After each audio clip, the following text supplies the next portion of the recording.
ರಾಜ್ಯಾಧ್ಯಕ್ಷರಾದಂಥ BK Hariprasad ಅವರು ಮತ್ತು ನಾವೆಲ್ಲ ಶಾಸಕರುಗಳು ನಾವೆಲ್ಲ ರಾಜ್ಯದ ಹಿರಿಯ ರಾಜಕಾರಣಿ ಹನುಮಂತಪ್ಪನವರು 1979ರಿಂದ ನಾನು ಬಲ್ಲೆ. ಅವರು ರೈಲ್ವೆ ಕಮಿಷನ್ ಅಧ್ಯಕ್ಷರಾಗಿ ಕೆಲಸ ಮಾಡ್ತಿದ್ದರು. ಅದಾದ ನಂತರ ಅವರು ರಾಜ್ಯಸಭಾ ಸದಸ್ಯರಾದರು. ವಿದ್ಯಾರ್ಥಿ ನಾಯಕನಾಗಿದ್ದೆ. ಆಗ ಪಕ್ಕದ ರೂಮಲ್ಲೇ ನಾವು ಬೆಳೆದಂಥವ್ರು. ಅವರು ರಾಜಗೋಪಾಲು ನಾವೆಲ್ಲ. ಸೊ ಆಗ ಜಾಫರ್ ಶರೀಫ್ ಕೂಡ ನಮ್ಮ ಜಿಲ್ಲೆಯಿಂದ ಆಗ ರಾಜಕಾರಣವನ್ನು ಮಾಡ್ತಿದ್ದರು. ಅವರ ಜೊತೆಯಲ್ಲಿ ಇವರು ಭಾಳ ದೊಡ್ಡ ಅನ್ಯಾಯಿಯಾಗಿ ಎಲ್ಲ ಸಂದರ್ಭದಲ್ಲೂ ಕೂಡ ಎಲ್ಲ ವರ್ಗದ ಜನರ ಬಗ್ಗೆ ಅಪಾರವಾದಂಥ ಪ್ರೀತಿ ವಿಶ್ವಾಸ ಇಟ್ಕೊಂಡು ಇವತ್ತು ಅವರು ದೇಹ ಕುಸಿತೋಗಿರ್ಬೋದು, ಆದರೆ ಅವರ ಭಾವನೆಗಳು, ಅವರ ಆಚಾರಗಳು, ಅವರ ವಿಚಾರಗಳು ಇಂದು ಕೂಡ ಬದುಕಿದೆ. ಸೊ ಕಾಂಗ್ರೆಸ್ ಪಕ್ಷದ ಸಂಸದೀಯ ಪಕ್ಷದ ಕಾರ್ಯದರ್ಶಿಯಾಗಿ ಕೂಡ ಅವರು ಸೇವೆಯನ್ನು ಮಾಡಿದ್ದಾರೆ.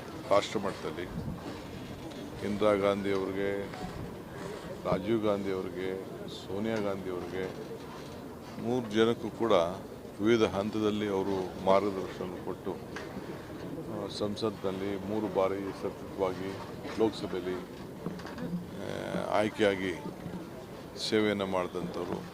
ಇಲ್ಲೂ ಕೂಡ ಚಿತ್ರದುರ್ಗದ ಅನೇಕ ಯೋಜನೆಗಳಿಗೆ, ಕೃಷಿ ಯೋಜನೆಗಳಿಗೆ, ನೀರಾವರಿ ಯೋಜನೆಗಳಿಗೆ ಭಾಳ ದೊಡ್ಡ ಹೋರಾಟವನ್ನು ಕಟ್ಕೊಂಡು ಬಂದು ಅನೇಕ ಸಂಸದೀಯ ವ್ಯವಸ್ಥೆಯಲ್ಲಿ ಬೇಕಾದಷ್ಟು ಬದಲಾವಣೆ ತಂದಂಥ ಸಂದರ್ಭದಲ್ಲಿ ಭಾಳ ಮುನ್ಸೂಚನೆಯಲ್ಲಿ ಅವರು ಸಲಹೆಯನ್ನು ಕೊಟ್ಕೊಂಡು ಬರ್ತಾಯಿದ್ರು. ಸೊ ನಮ್ಮ ಆತ್ಮೀಯ ಒಬ್ಬ ನಾಯಕರವರು ಇವತ್ತು ಇಲ್ಲ.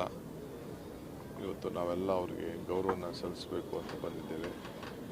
ಭಾಳ ಸರಳ ಜೀವನವನ್ನು ಮತ್ತು ನಿಜಲಿಂಗಪ್ಪನವರ ಇದನ್ನು ಇಲ್ಲಿ ಶಾಶ್ವತವಾಗಿ ಉಳಿಸ್ಬೇಕು ಅಂತೇಳಿ ನಮಗೆಲ್ಲ ಅನೇಕ ಸಂದರ್ಭದಲ್ಲಿ ಸಲಹೆಯನ್ನು ಕೊಟ್ಟಂಥವ್ರು ಕೂಡ ನಮ್ಮ ಹನುಮಂತಪ್ಪನವರು. ಸೊ ಅದಕ್ಕೆ ಸರ್ಕಾರದಿಂದ ಅವ್ರಿಗೆ ಏನೆಲ್ಲ ಗೌರವನ ಕೊಡಬೇಕು, ನಾವೆಲ್ಲ ಶಾಸಕರೆಲ್ಲ ಅದು ಕಾಂಗ್ರೆಸ್ ಪಕ್ಷದ ಕಟ್ಟಡವನ್ನು ಇಲ್ಲಿ ಕಟ್ಟಬೇಕು ಅಂಥೇಳಿ ಫಸ್ಟು ಹೆಜ್ಜೆಯನ್ನು ಇಟ್ಟವರೇ ಅವರು. ನಮಗೆ ಒಂದು ಸ್ವಂತ ಕಟ್ಟಡ ಇಲ್ಲಿ ಇರಲಿಲ್ಲ. ಅದಕ್ಕೆ ಮುನ್ನುಡಿಯನ್ನು ಬರೆದು ಸೊ ಎಲ್ಲ ನಮ್ಮ ಕಾರ್ಯಕರ್ತರನ್ನೆಲ್ಲ ಒಟ್ಟಿಗೆ ತೆಗೆದುಕೊಂಡು ಹೋಗಿ ಕೆಲಸವನ್ನು ಮಾಡಿದಂಥವ್ರು. ಸೊ ಅವ್ರ ಆತ್ಮಕ್ಕೆ ಶಾಂತಿ ಸಿಗಲಿ. ಅವರೆಲ್ಲ ಕುಟುಂಬದವ್ರಿಗೆ ಒಬ್ಬ ರಾಜಕಾರಣದಲ್ಲಿ ಯಾರನ್ನೂ ಬೆಳೆಸಲಿಲ್ಲ, ಯಾರನ್ನೂ ತರಕ್ಕೆ ಅವ್ರು ಆಸೆ ಪಡಲಿಲ್ಲ. ಬೇಕಾದಷ್ಟು ಜನ ನಾಯಕರುಗಳಿಗೆ ಸಹಾಯ ಮಾಡಿದ್ದನ್ನು ನನಗೆಲ್ಲ ನೆನಪುಗಳಿದೆ. ನನಗೆ ದೇಹ ಇಲ್ಲದವರು ಕೂಡ ದೇಹ ಇವತ್ತು ಇಲ್ಲದೆ ಹೋದ್ರು ಕೂಡ ಅವ್ರು ಮಾಡಿದಂಥ ಕಾರ್ಯಗಳು ಇವತ್ತು ಕೂಡ ನೆನಪಾಗಿ ಶಾಶ್ವತವಾಗಿ ಉಳಿತವೆ. ಇದನ್ನು ರೈಲ್ವೆ ಕಮಿಷನ್ ಚೇರ್ಮನ್ ಆದಂಥ ಸಂದರ್ಭದಲ್ಲಿ ಭಾಳ ಪಾರದರ್ಶತೆಯನ್ನು ಅವತ್ತು ಪ್ರಾರಂಭ ಮಾಡಿದಂಥ ಒಬ್ಬ ಅಧ್ಯಕ್ಷರವರು ಇವತ್ತು ಅದು ಉಳ್ಕೊಂಡು ಹೋಗಲಿಕ್ಕೆ ಕಾರಣ ಆಗಿದೆ. ಇವತ್ತು ಕೂಡ ನಿಂತಿದೆ. ಅದಕ್ಕೆ ಇವತ್ತು ಅವರೆಲ್ಲ ನಮ್ಮ ಕಾರ್ಯಕರ್ತರೆಲ್ಲ ಭಾಳ ನೊಂದಿದ್ದಾರೆ. ಅವ್ರ ಕುಟುಂಬದವರು ಕೂಡ ನೊಂದಿದ್ದಾರೆ. ಸೊ ಅವರೆಲ್ಲರೂ ಕೂಡ ಧೈರ್ಯ ಕೊಡಬೇಕಾದ್ದು ಸರ್ಕಾರದ ಕರ್ತವ್ಯ.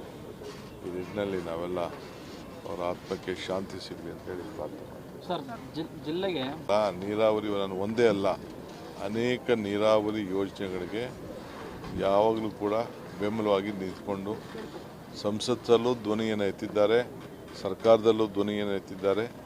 ಅವರು ಎಲ್ಲರನ್ನೂ ಕೂಡ ಜಿಲ್ಲೆಯಲ್ಲಿ ಒಟ್ಟಿಗೆ ತೆಗೆದುಕೊಂಡು ಹೋಗುವಂಥ ಕೆಲಸವನ್ನು ಅವರು ಮಾಡಿದ್ದಾರೆ. ಸರ್, ಚಿತ್ರದುರ್ಗ ಸೇರಿದಂತೆ ರಾಜ್ಯದಾಗ ಹಲವೆಡೆ ಬರ ತಾಂಡವಡ್ತೀವಿ ಸರ್, ಮಳೆ ಆಗ್ತಿಲ್ಲ ಅಂತ ರೈತರು ಹೋರಾಟಕ್ಕೆ ಬರ್ತಾ ಇದೆಯಪ್ಪ. ಇವತ್ತು ಉಪಮುಖ್ಯಮಂತ್ರಿಗಳ ಹತ್ರ ನಾನು ಮಾತಾಡ್ತೀನಿ.